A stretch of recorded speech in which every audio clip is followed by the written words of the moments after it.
নিজের থেকে একবার কথা বলা বন্ধ করে দেখুন, দেখবেন অনেক আপনজন পর হয়ে গেছে।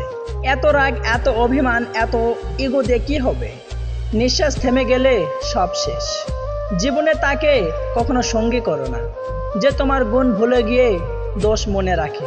তুমি যদি সঠিক হও তাহলে তা প্রমাণ করার চেষ্টা করো না, চুপচাপ অপেক্ষা করো, সময় সব জবাব দিয়ে দিবে। কারো অবহেলিত ভালোবাসার চাইতে জীবনে একা থাকা অনেক ভালো। জ্ঞানীকে তার ভুল ধরিয়ে দিলে সে আপনাকে বন্ধু বানিয়ে নেবে, আর একজন মূর্খকে তার ভুল ধরিয়ে দিলে সে আপনাকে তার শত্রু ভেবে নেবে। কখন কার দরজায় কাকে গিয়ে দাঁড়াতে হবে তা সৃষ্টিকর্তাই জানেন। অতএব কোনো মানুষের সাথে অমানুষের মতো ব্যবহার করো না। কারো পছন্দ হওয়াটা খুব সহজ, কিন্তু সারা জীবন তার পছন্দ হয়ে থাকাটা খুব কঠিন। লেবু বেশি টিপলে যেমন তেতো হয়ে যায়, ঠিক তেমনি কাউকে বেশি ভালোবাসলে তার অহংকার বেড়ে যায়। কিছু মানুষ মনের অজান্তেই খুব কাছে আসে, আবার অনেক দূরে চলে যায়। কিন্তু যে চলে যায় সে কখনোই বুঝতে পারে না তার চলে যাওয়াটা কারো কাছে অনেকটা কষ্টের। একটা কথা কি জানো তো, চিতা একবার জ্বালায়, কিন্তু চিন্তা আমাদের বারবার জ্বালায়। কারো উপর রাগ করে থাকার মানে হলো নিজে বিষ খেয়ে অন্যের মরে যাওয়ার আশা করা। এতে ক্ষতিটা তোমারই হবে। তোমার একটু অভিমানের জন্য যদি কারো চোখে জল আসে, তবে মনে রেখো তার চেয়ে বেশি ভালো আর কেউ তোমাকে বাঁচতে পারবে না।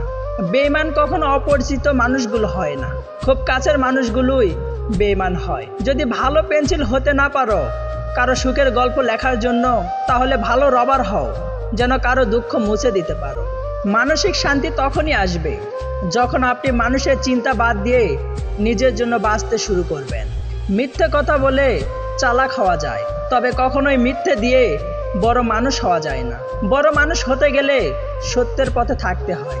ক্ষমা তাকেই করো যে অজান্তে ভুল করে, তাকে ক্ষমা কখনোই করো না যে জেনে বুঝে বেঈমানি করে।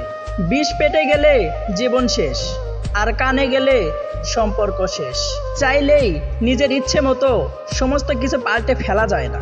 কিছু মেনে নিতে হয় আর কিছু মানিয়ে নিতে হয়। জীবনে একবার হলেও খারাপ সময়টুকু আসা দরকার, কেননা কে প্রিয়জন আর কে প্রয়োজন সেটা বোঝা যায়।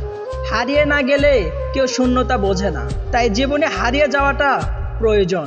যা তোমাকে ভাঙতে পারে তা তোমাকে গড়তে পারে না, আর যে তোমাকে ভালোবাসে সে কখনোই ছেড়ে যাবে না। কাউকে ভালোবাসা বোঝানোর সবচেয়ে বড় অনুভূতি হলো কান্না করা, কারণ যার জন্য কান্না আসে না তার প্রতি কখনো ভালোবাসা থাকে না। জোর করে হাসা যায়, কিন্তু কান্না করা যায় না। অহংকার করার মতো অনেক কিছু থাকা সত্ত্বেও যারা খুব সাধারণভাবে জীবনযাপন করে তারাই সবার মাঝে অসাধারণ হয়ে বেঁচে থাকে। জ্ঞানী আগে চিন্তা করে তারপরে কথা বলে, আর মূর্খ আগে কথা বলে তারপর চিন্তা করে। অপেক্ষা কেউ কারোর জন্য করে না। শেষ দিনে শ্মশানে এসেও প্রিয়জন তাড়াহুড়া করে, আর কতক্ষণ লাগবে বডি পড়তে। পা না ভিজিয়ে হয়তো সাগর পাড়ি দেওয়া যায়, কিন্তু চোখ না ভিজিয়ে জীবন পাড়ি দেওয়া অসম্ভব। তুমি আমার চেয়েও ভালো মেয়ে পাবে। এই বাক্যের সারাংশ হচ্ছে সে আপনার চেয়েও ভালো ছেলে পেয়ে গেছে। শরীর থেকে মেদ, মাথা থেকে জেদ, আর মন থেকে ভেদাভেদ ঝেড়ে ফেলুন, দেখবেন জীবন কত সুন্দর এবং মধুর হয়ে গেছে। যে সম্পর্কগুলোর মাঝে সম্মান, ভালোবাসা বা গুরুত্ব বলে কিছু নেই, বেশি তেতো হওয়ার আগে সেখান থেকে হাসি মুখে ফিরে আসুন। নামমাত্র সম্পর্ক রাখার চেয়ে না রাখা অনেক ভালো। মানুষত্ব ও সততা না থাকলে সে মেধা বৃথা। স্বপ্ন বাস্তবায়ন না হওয়া পর্যন্ত তোমাকে স্বপ্ন দেখে যেতে হবে। পৃথিবীতে তিনজনই পারে একটি দেশ বা জাতিকে বদলাতে, আর তারা হলেন বাবা, মা ও শিক্ষক। তুমি যার জন্য পুরো পৃথিবী ছেড়ে দিতে রাজি, স্বার্থ শেষ হলে সে তোমাকেই ছেড়ে দেবে। স্বপ্ন দেখতে শেখো, কারণ স্বপ্ন না দেখলে তুমি কখনোই সফল হতে পারবে না। জীবনে ব্যর্থতায় হতাশ হবেন না, কারণ সফলতা একদিনে আসে না। প্রতিটি ব্যর্থতাই হলো সফলতার একটি ধাপ। আমাদের জীবনের কিছু চিরন্ত সত্য: বেশি কথায় মুখ নষ্ট, বেশি আদরে সন্তান নষ্ট, বেশি লোভে জীবন নষ্ট, বেশি নুনে তরকারি নষ্ট। অতি অহংকারে মানুষ নষ্ট, আর বেশি সন্দেহে সম্পর্ক নষ্ট। যেসব মানুষ সময়ের প্রয়োজনে পরিবর্তন হয়ে যায় তাদের কাছ থেকে সবসময় দূরে থাকা উচিত, কারণ তারা সুসময়ের বন্ধু, দুঃসময়ে নয়। বেশি চালাক মানুষের একটাই সমস্যা, তারা সব বোঝে, কিন্তু আপনি যে তার চালাকি বোঝেন সেটা তারা বুঝতে পারে না।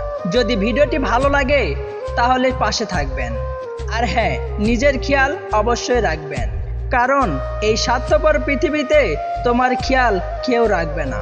দেখা হচ্ছে পরের ভিডিওতে, ততক্ষণ সুস্থ থাকবেন। আল্লাহ হাফেজ।